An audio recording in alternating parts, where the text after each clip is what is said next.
Welcome back. Well, yes, indeed, we're going to delve into what we do have for you today, as you may have seen in that report. But at the moment, we're expecting Senator Gershom Bassey. We do hope he joins us in good time. But let's head to Abuja now.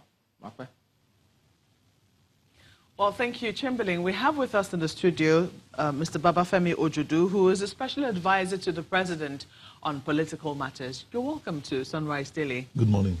What a day it was yesterday, from about 7 a.m. when the news broke that we had seen DSS operatives. It seemed like a roller coaster until almost evening time. I think it was about lunchtime we eventually heard that the acting president, the vice president who's acting president now, was in a meeting with top security operatives, the Inspector General of Police and also the DG of the DSS. And shortly after, we heard that the DSS DG had been fired and asked with immediate effect. What led up to that from what you know? Well, we were shocked to see the DSS operatives at the National Assembly, particularly, hooded, and it was very embarrassing to the acting president. And we then went out to seek information, particularly when people started calling us. That is on channel that APC people have been allowed in, while PDP members were not allowed in. And immediately I was asked to go in there and go and find out exactly what happened. And I went in. So you were the one who was asked to go there? Yes, I was asked to go and find out from the National Assembly what exactly was happening. And I found out about 25 lawmakers of PDP. What time did you get there? I got there, I think, at about 11 a.m. 11 a.m. And I found out 25 of them sitting down at the lobby, of the National Assembly. And I looked around and looking for APC members. I couldn't find a single APC member. And I went back. What exactly is happening here? What we were told was that PDP members were barricaded. They were not allowed into the chambers, this and that. APC people are inside trying to impeach the Senate president. And we found out that it was not true. Then what happened? What is happening? Why, if you sense that trouble was coming, and you then decide to barricade. So how did those people who entered, how did they manage to enter? It was curiouser and curiouser. Who did you discuss with before even going to barricade? The VP, the acting president was not informed. He was not told. If you are going to take such a mayor, as a security chief, you need to consult with the commander-in-chief, of the country. The chief security officer of the country needed to be informed, and consulted. Then he would tell you whether it is right to do so or not right to do so. But he was in the dark. He didn't know. And he got to know about that incident like you and me. And we quickly tried to find out exactly what was wrong, So.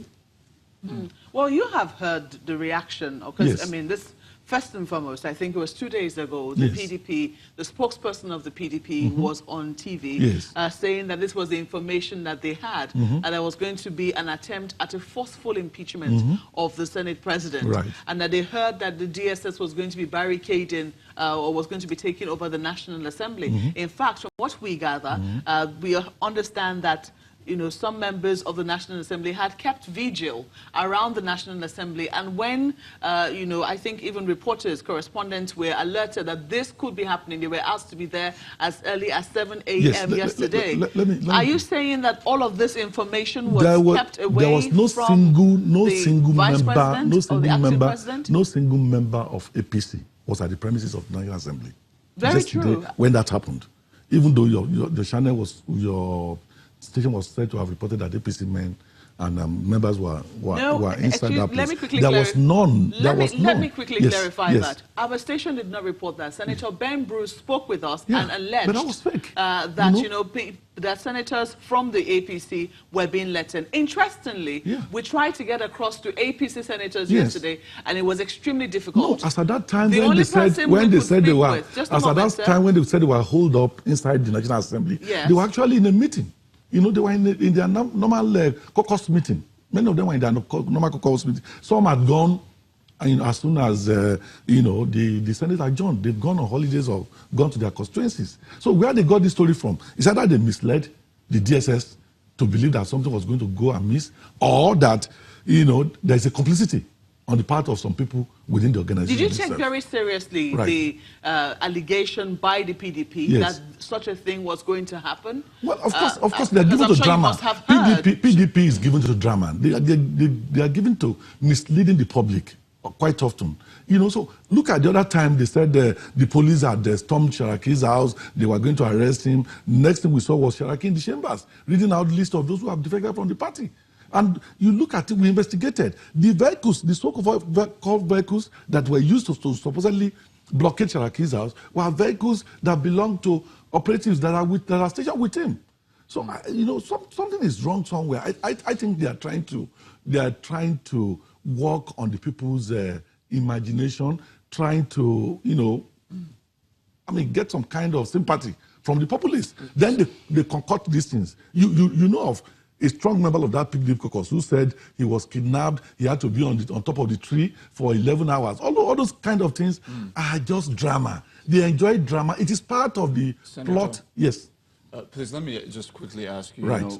Before we go deeper into this issue of what actually transpired in National Assembly, the elephant in the room is the question about whether or not President Muhammadu Buhari sanctioned the sacking of the DG of the DSS. How do you mean? I'm not asking you, is that what happened? President Buhari is on vacation abroad, and there is an acting president. And if you look at what the Constitution requires in the case of the president had to go on vacation, you know that he has already committed a letter to the Senate indicating that the vice president will act in his position. And therefore, he has all the powers. Nobody's questioning the powers of the acting president. That's not what I'm asking about. What I'm asking about is the political reality in which you have a member of kind of the inner security caucus of this administration. How do you mean? I'm coming, sir. Right.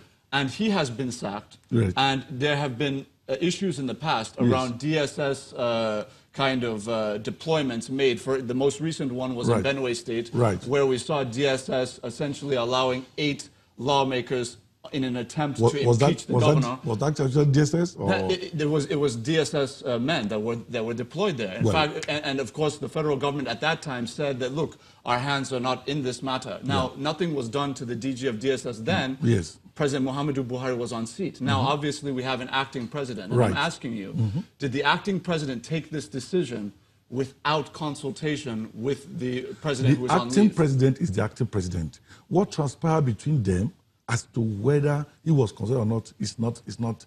I don't think it's important in this matter. What is important is that the acting president found something that does not go well for our democracy and reacted quickly and reassured Nigerians and the rest of the world that our democracy is on course and that we are not going to allow brigandage in our national life. No, That's what is important. The acting president has been praised for this decision. No, I don't think anybody is necessarily saying this was a wrong decision. It's not even about praise. He has just done what is right in the circumstance. But he's not after praise. What I'm getting at, sir, is that we know that when President Muhammadu Buhari had taken sick leave before, he had transmitted power. Yes. But we were made aware very publicly by both the president who was out and by the acting president that on decisions that were taken, he was consulted. So I'm asking you the question about whether he was consulted on this I'm saying whatever had transpired between the acting president and the president that is on vacation, it's not for me to come on television and disclose. But I'm saying that in this matter, the acting president, in his own opinion, decided that what happened yesterday was not right for our democracy and has taken the decision. Okay. Yeah. So that's what should be our concern. It should not be about praising. No, he doesn't require praise from anybody. It is normal. Look, we cannot tolerate brigandage in our national life. And that, the National Assembly is an arm of government, that is dependent, and that the executive should not be brought into their crisis. So if the National Assembly members want to go into the chambers and break one another's head, let them go and do it on their own. And let it be National Assembly matter, not something between National Assembly and the What is your executive. response to Nigerians who have raised the concern that there's a potential for the return of President Muhammadu Buhari, upon which he may now reverse this decision if he's not consulted? No. Again, many of you don't seem to know President Buhari at all. He's not that kind of person. He's a very just and very fair person. He knows, if he had been around he probably wouldn't have also allowed this kind of thing to happen without some kind of sanction. This has been the limit of it. When you see state officials hooded in front of the National Assembly, preventing people to enter. Again, when it also gets curiouser that you say you are not allowing people to enter, meanwhile some people are in there, holding some kind of meeting and even drinking whiskey at the premises of the National Assembly, celebrating. There are photographs on the social media where 25 or 30 lawmakers of the PDP, a mixture of senators and House of Reps members, had sat down at the lobby drinking. Senator, I have to remind you, right. That there was a scenario, Senator, in which the executive secretary of the NHIS, the acting president at that time, empaneled a panel to investigate his activities. They found him guilty of the offenses that were alleged. He was now suspended. When the president returned, he was returned to office. So there is a precedent for this. And so that is what is in view when I'm asking you whether or not this could be reversed. Again, let me say this. Quite often, when I read some things in the papers or, listen to some views on television, they are devoid of the facts of those cases. So it is not what you read on social media that often do happen. I've read quite a lot concerning what happened yesterday, how Dauda was rude to the president, was insulting him. All those things are fake. You don't base your judgment on all these hearsays. Those of us who are in there and those who are knowledgeable enough and search for the real fact, we then be able to, assess the situation and give the correct opinion. But some of the things we are fed with in the social media, and even in some of the newspapers, some of them are not. They are not real. They are not real. And when you base a judgment on that, sometimes it could be very false. Sure. Yeah.